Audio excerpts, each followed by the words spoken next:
Morgan, and today I will be reading Chapter 37 of Mansfield Park by Jane Austen. Mr. Crawford gone, Sir Thomas's next object was that he should be missed, and he entertained great hope that his niece would find a blank in the loss of those attentions which at the time she had felt, or fancied, an evil. She had tasted of consequence in its most flattering form, and he did hope that the loss of it, the sinking again into nothing, would awaken very wholesome regrets in her mind. He watched her with this idea, but he could hardly tell with what success. He hardly knew whether there were any difference in her spirits or not. She was always so gentle and retiring that her emotions were beyond his discrimination. He did not understand her. He felt that he did not, and therefore applied to Edmund to tell him how she stood affected on the present occasion, and whether she were more or less happy than she had been. Edmund did not discern any symptoms of regret, and thought his father a little unreasonable in supposing the first 3 or 4 days could produce any. What chiefly surprised Edmund was that Crawford's sister, the friend and companion who had been so much to her, should not be more visibly regretted. He wondered that Fanny spoke so seldom of her, and had so little voluntarily to say of her concern at this separation. Alas, it was this sister, this friend and companion, who was not the chief bane of Fanny's comfort. If she could have believed Mary's future fate as unconnected with Mansfield as she was determined the brothers should be, if she could have hoped her return thither to be as distant as she was much inclined to think his, she would have been light of heart indeed. But the more she recollected and observed, the more deeply was she convinced that everything was now in a fairer train for Miss Crawford's marrying Edmund than it had ever been before. On his side, the inclination was stronger; on hers, less equivocal. His objections, the scruples of his integrity, seemed all done away. Nobody could tell how, and the doubts and hesitations of her ambition were equally got over, and equally without apparent reason. It could only be imputed to increasing attachment. His good and her bad feelings yielded to love, and such love must unite them. He was to go to town as soon as some business relative to Thornton Lacey were completed, perhaps within a fortnight. He talked of going. He loved to talk of it, and when once with her again, Fanny could not doubt the rest. Her acceptance must be as certain as his offer, and yet there were bad feelings still remaining, which made the prospect of it most sorrowful to her. She believed independently of self. In their very last conversation, Miss Crawford, in spite of some amiable sensations and much personal kindness, had still been Miss Crawford, still shown a mind led astray and bewildered, and without any suspicion of being so, darkened, yet fancying itself light. She might love, but she did not deserve Edmund by any other sentiment. Fanny believed there was scarcely a second feeling in common between them, and she may be forgiven by older sages for looking on the chance of Miss Crawford's future improvement as nearly desperate, for thinking that if Edmund's influence in this season of love had already done so little in clearing her judgment and regulating her notions, his worth would be finally wasted on her even in years of matrimony. Experience might have hoped more for any young people so circumstanced, and impartiality would not have denied to Miss Crawford's nature. Experience might have hoped more for any young people so circumstanced, and impartiality would not have denied to Miss Crawford's nature that participation of the general nature of women which would lead her to adopt the opinions of the man she loved and respected as her own. But as such were Fanny's persuasions, she suffered very much from them, and could never speak of Miss Crawford without pain. Sir Thomas, meanwhile, went on with his own hopes and his own observations, still feeling a right, by all his knowledge of human nature, to expect to see the effects of the loss of power and consequence on his niece's spirits, and the past attentions of the lover producing a craving for their return, and he was soon afterwards able to account for his not yet completely and indubitably seeing all this by the prospect of another visitor, whose approach he could allow to be quite enough to support the spirits he was watching, William had obtained a 10 days' leave of absence to be given to Northamptonshire, and was coming, the happiest of lieutenants, because the latest made, to show his happiness and describe his uniform. He came, and he would have been delighted to show his uniform there too, had not cruel custom prohibited its appearance except on duty.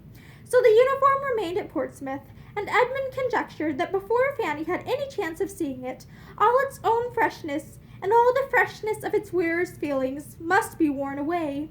It would be sunk into a badge of disgrace, for what can be more unbecoming or more worthless than the uniform of a lieutenant who has been a lieutenant a year or two, and sees others made commanders before him?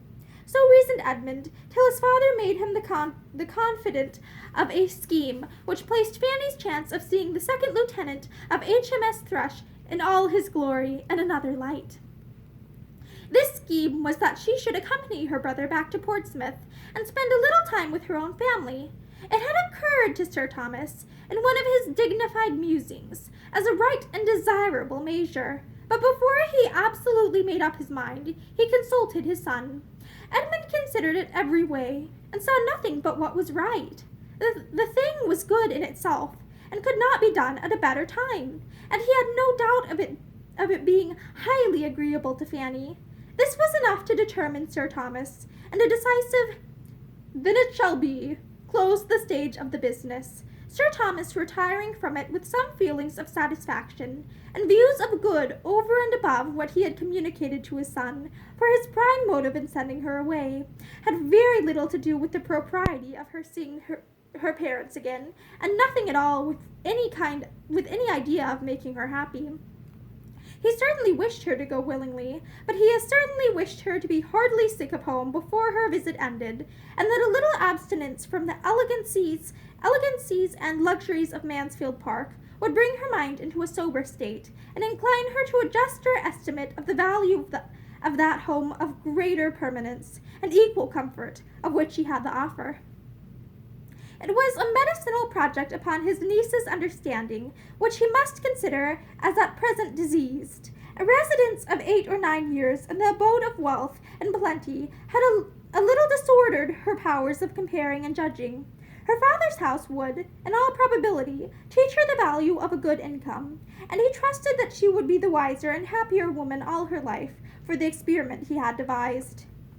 Had Fanny been at all addicted to raptures, she must have had a strong attack of them when she first understood what was intended, when her uncle first made her the offer of visiting the parents and brothers and sisters from whom she had been divided almost half her life, of returning for a couple of months to see the scenes of her infancy, with William for the protector and companion of her journey, and the certainty of continuing to see William to the last hour of his remaining on land. Had she ever given way to bursts of delight, it must have been then, for she was delighted, but her happiness was of a quiet, deep, heart-swelling sort, and though never a great talker, she was always more inclined to silence when feeling most strongly. At the moment she could only think and accept. Afterwards, when familiarized with the visions of enjoyment so suddenly opened, she could speak more largely to William and Edmund of what she felt. But still there were emotions of tenderness that could not be clothed in words. The remembrance of all her earliest pleasures, and of what she had suffered in being torn from them, came over her with renewed strength, and it seemed as if to be at home again would heal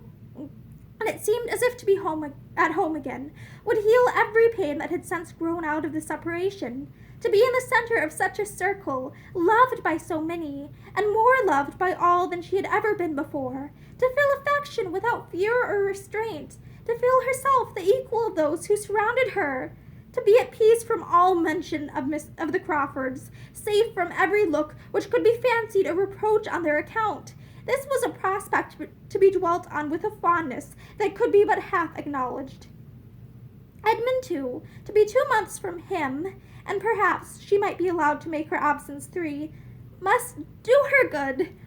At a distance, unassailed by his looks or his kindness, and safe from the perpetual irritation of knowing his heart, and striving to avoid his confidence, she should be able to reason herself into a properer state.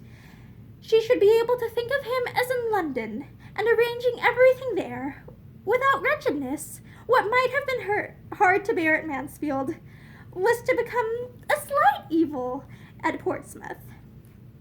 The only drawback was the doubt of her Aunt Bertram's being comfortable without her.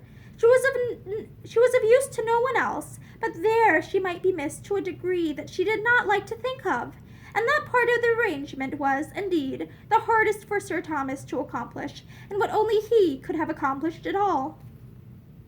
But he was master at Mansfield Park. When he had really resolved on any measure, he could always carry it through. And now, by dint of long talking on the subject, explaining and dwelling on the duty of Fanny's sometimes seeing her family, he did induce his wife to let her go, obtaining it rather from submission, however, than conviction, for Lady Bertram was convinced of very little more than that Sir Thomas thought Fanny ought to go, and therefore that she must.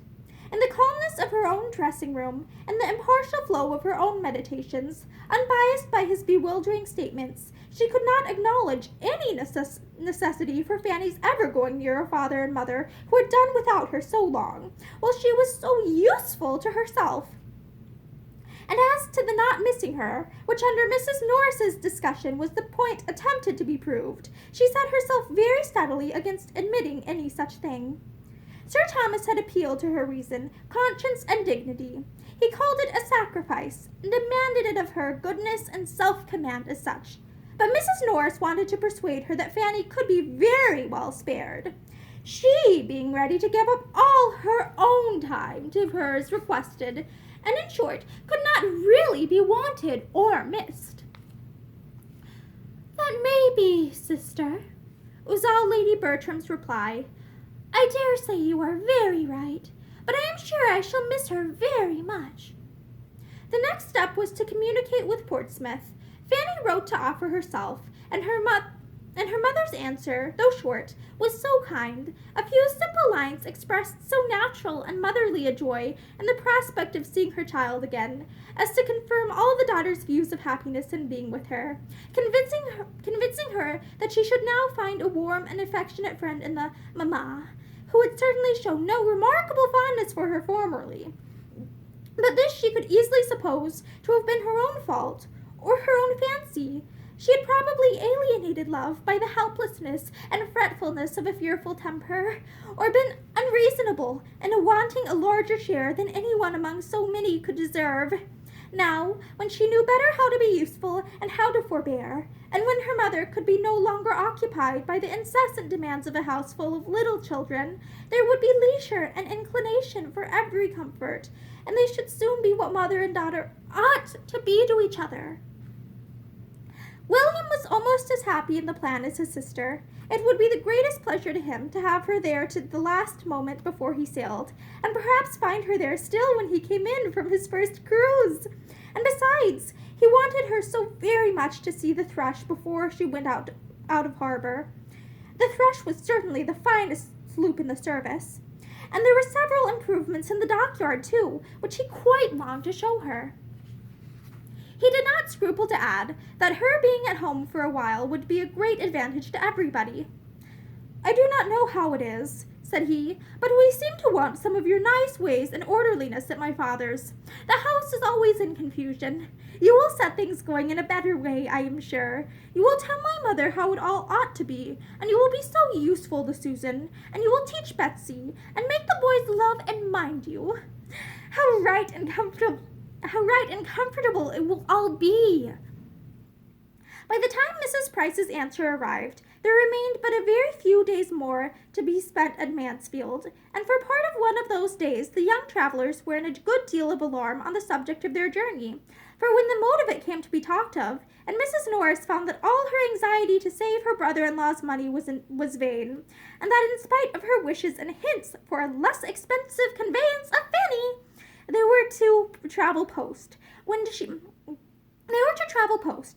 saw Sir Thomas actually give William notes for the purpose, she was struck with the idea of there being room for a third in the carriage, and suddenly seized with a strong inclination to go with them, to go and see her poor dear sister Price.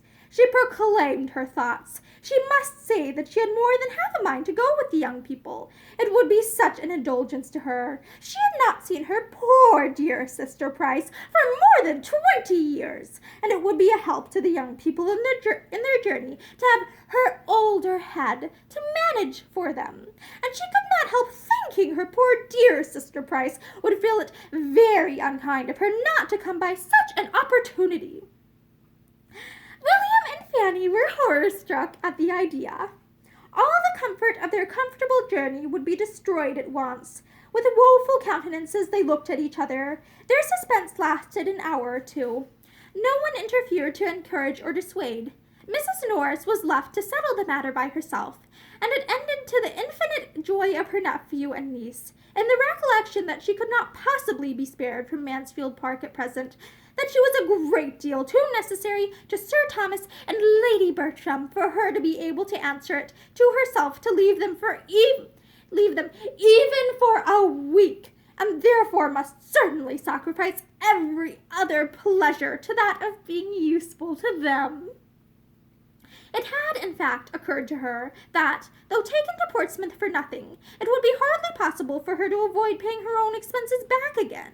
So her poor dear sister Price was left to all the disappointment of her missing such an opportunity, and another 20 years' absence perhaps begun. Edmund's plans were affected by this Portsmouth journey, this absence of Fanny's. He too had a sacrifice to make to Mansfield Park, as well as his aunt. He had intended, about this time, to be going to London, but he could not leave his father and mother just when everybody else of most importance to their comfort was leaving them, and with an effort, felt but not boasted of, he delayed for a week or two longer a journey which he was looking forward to, with the hope of its fixing his happiness forever. He told Fanny of it. She knew so much already that she must know everything. It made the substance of one other confidential discourse about Miss Crawford, and Fanny was the more affected from feeling it to be the last time in which Miss Crawford's name would ever be mentioned between them with any remains of liberty. Once afterwards, she was alluded to by him. Lady Bertram had been telling her niece in the evening to write to her soon and often, and promising to be a good correspondent herself. And Edmund, at a convenient moment, then added in a whisper, And I shall write to you, Fanny, when I have anything worth writing about, anything to say that I think you will like to hear, and that you will not hear so soon from any other quarter. Had she doubted his meaning while she listened, the glow in his face, when she looked up at him, would have been decisive. For this letter she must try to arm herself. That a letter from Edmund should be a subject of terror. She began to feel that she had not yet gone through all the changes of opinion and sentiment which the progress of time and variation of circumstances occasion in this world of changes. The vicissitudes of the human mind had not yet been exhausted by her. Poor Fanny!